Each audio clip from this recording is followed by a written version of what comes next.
Star Wars 7x7 episode 2767. Today, the first of a two-part interview with Marc Thompson, audiobook narrator extraordinaire, who has been narrating the audiobooks for the adult novels in the High Republic mega ginormous storytelling initiative.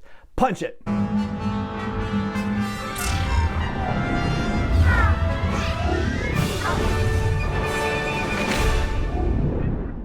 Hey Rebel Rouser, I'm Alan Voivod and this is Star Wars 7x7, your daily dose of Star Wars joy. And thank you so much for joining me for it. So Marc Thompson earned his BFA from New York University's Tisch School of the Arts in 1997. His voice can be heard in commercials, on radio, and on many cartoons including MTV's Daria, Pokemon, Teenage Mutant Ninja Turtles, Yu-Gi-Oh!, G.I. Joe Sigma 6, Wonder Pets, Welcome to the Wane, and Peking Duckling, to name just a few. He's also a wonderfully prolific audiobook narrator. If you go to Audible and you search him up, you'll find, I think it's 131 results for books that he's either narrated or co-narrated or been a part of a full cast audio recording. And of course, that includes dozens of Star Wars titles. In fact, he's been doing it, I think in the interview we talk about, it's been about 10 years since he's been doing Star Wars audiobooks. Most recently, he is the narrator for The Fallen Star, which is Claudia Gray's novel that opens up Wave 3 of Phase 1 of the High Republic. And if you haven't yet listened to or read The Fallen Star, then that's okay. You're not going to get any spoilers in here. We kind of dance around that stuff, but we are sort of spoiler adjacent, but not really giving anything away. I'll say that for sure. What we are talking about, at least for this first half of the interview, is the High Republic in general, just how Marc is enjoying it as a Star Wars fan and somebody who is definitely deeply involved in bringing Star Wars storytelling to life in this particular medium. We're also talking about how he reacted to the events of The Fallen Star, specifically as a fan. And we're also going to talk about what it's like for him in creating characterizations within an entirely new era of Star Wars storytelling. So without further ado, here is the first part of my conversation with Marc Thompson, audiobook narrator extraordinaire. Thank you so much for coming back on the show. I really appreciate it. It's great to see you again. Yes. Yeah. Thanks for having me back. It's really fun. Oh, I'm yeah. Jealous of is it your Camtono? Is that what you call it? The bucket, the ice cream maker? Yeah. Yes. Thank you so much for noticing that. Yes, that's the Hamilton Beach ice maker. And when it showed up at the house, my family was like, what are you actually doing with that? And we did actually use it. We did use it once to make ice cream, and it was such a pain in the butt, and it was so loud. So when the thing like circles around, like it's just it's enormously loud. Like, oh my gosh. It's absolutely useless as an ice cream maker, but it's a perfect decoration. Yeah. You gotta get your Beskar in there. That's pretty cool. Oh yeah, definitely. That's all I got in there now. So, but we're not talking about Mandalorian stuff, unfortunately, or fortunately, well, whatever. I'm happy to be talking with you about High Republic stuff, and specifically about The Fallen Star, which is the latest adult novel from the High Republic and the kickoff novel for Wave 3 of Phase 1. So you've been narrating all the adult novels so far. So what has it been like for you as a Star Wars fan to be diving into this whole era of High Republic storytelling? I mean, for me, it's a dream come true, because the stuff that I love most about Star Wars is Jedi. So to be able to like narrate stories in this point in history where the Jedi are arguably at a peak and kind of, there's so many of them, and I'm learning, the authors have done such a great job of describing how each of them perceives the Force in slightly different ways and interacts with the Force in slightly different ways. And so I feel like I'm learning more about the Force. I'm learning more about the Jedi, and just seeing how they handle these challenges, and especially going up against the Nile. It's like, so it's just, I'm just eating it up, and like lightsaber battles and, the vectors, and learning how the vectors are designed, to work with Jedi, and the lightsaber goes in the cockpit, and, so I'm just eating all that stuff up, and I'm in heaven. Like I love doing this. It's some of my favorite stuff over the past, I guess, 10 or so years that I've gotten to do. Wow. Is the High Republic stuff. Like, it's just, I really, really love it. So That's awesome. And so then I guess by the same token, you're probably having some deep emotional reactions to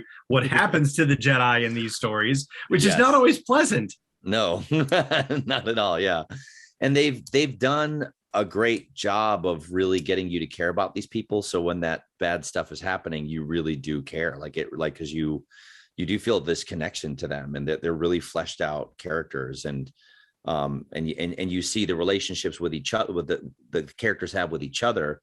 So you feel like, I know how deeply this affects Bell, or I know how deeply this affects Elzar and Avar, and just like to know, to try to imagine how they're going to cope with it moving forward, is even more heart wrenching and even more gut punching.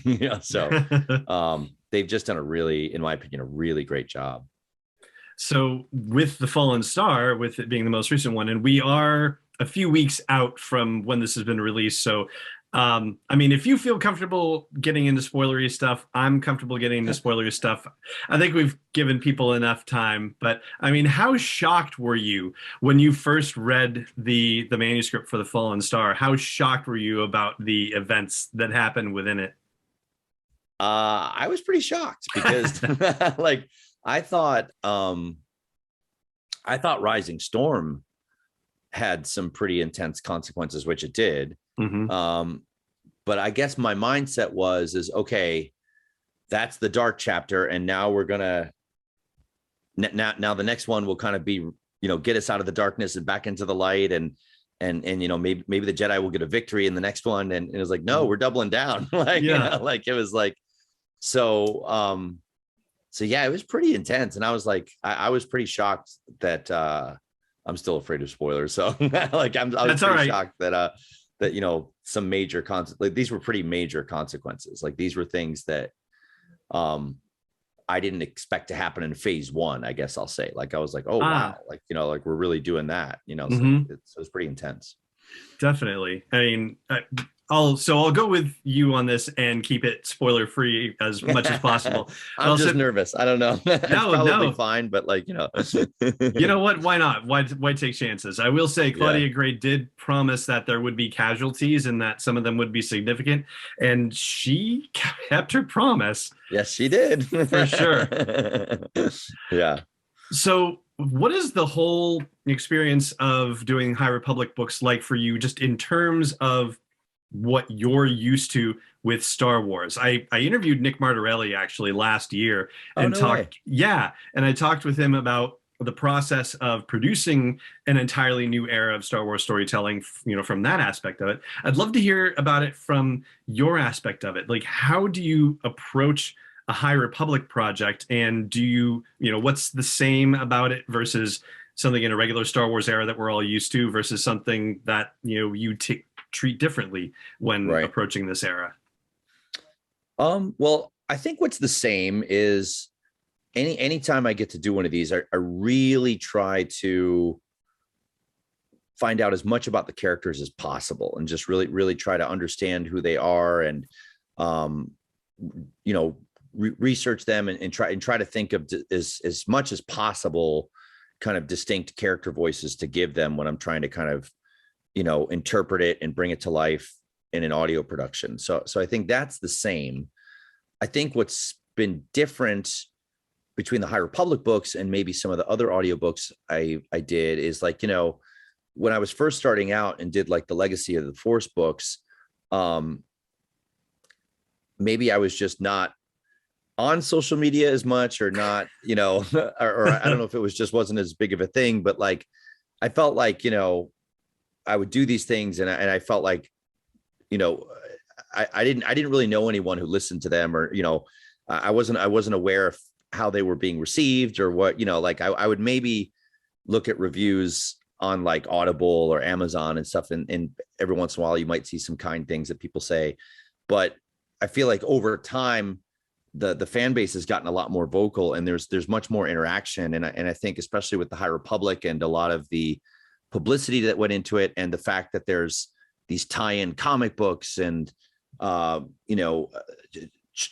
audiobooks and like, and so many books, I feel like within the week, like a lot of times I find out when it's released, because I'll start getting people adding me on things, and I'm like, oh wow, it must be out now, and like, and I feel like there's so much more interaction, and I feel like I hear kind of instantly what's going on. And I've been reading the High Republic comics, and that's definitely helped me when it comes to characterization, and obviously because of the way they're telling this story, the more you're reading all the different things that are out there, the more it helps you. But it helps me in terms of a performer to like have illustrations of these things, or kind of, see some of these characters that might just appear in one scene of an audiobook, but they're in like, a really cool battle in the comics, you see their whole backstory in the comics. So it helps me do that. And also I feel like the High Republic authors have been very vocal and very active, in terms of interviews and podcasts and things that I saw. Sometimes listen to them and hear their take on characters, so for example, in Fallen Star, I got to perform Leox Jossi, who I know was in one of the other books beforehand, but this was my first time getting to perform him. And I remember an interview, it might've been on the High Republic show, or it might've been on some other, podcast, but Claudia Gray talked about the fact that in her mind, it was very much like a Matthew McConaughey in space type thing. So that influenced how I wanted to perform that character, so I feel like with the High Republic, there's a much wider buffet of research for me to draw from, and and things for me to draw on for inspiration for characters. And that's been really fun and really exciting. All right, we're going to stop right there, and we will pick up with the second half of our conversation tomorrow. You can find all of Marc's contact information on the blog post for this show's episode at sw7x7.com, as well as in the show notes for this episode, where he is on socials and website and all that fun stuff. So feel free to check that out. For now, though, that is going to do it for this episode of the show, and it just remains for me to say thank you so much for joining me for it, as always, and may the Force be with you wherever in the world you may be. 7x7 is not endorsed or sponsored yet by Lucasfilm Limited, Disney, or 20th Century Fox, and is intended for entertainment and information purposes only. Star Wars, the Star Wars logo, all names and pictures of Star Wars characters, vehicles, and any other Star Wars related items are registered trademarks and/or copyrights of Lucasfilm Limited, or their respective trademark and copyright holders. May the Force be with them. All original content is copyright 2021 by Star Wars 7x7. We hope you love it.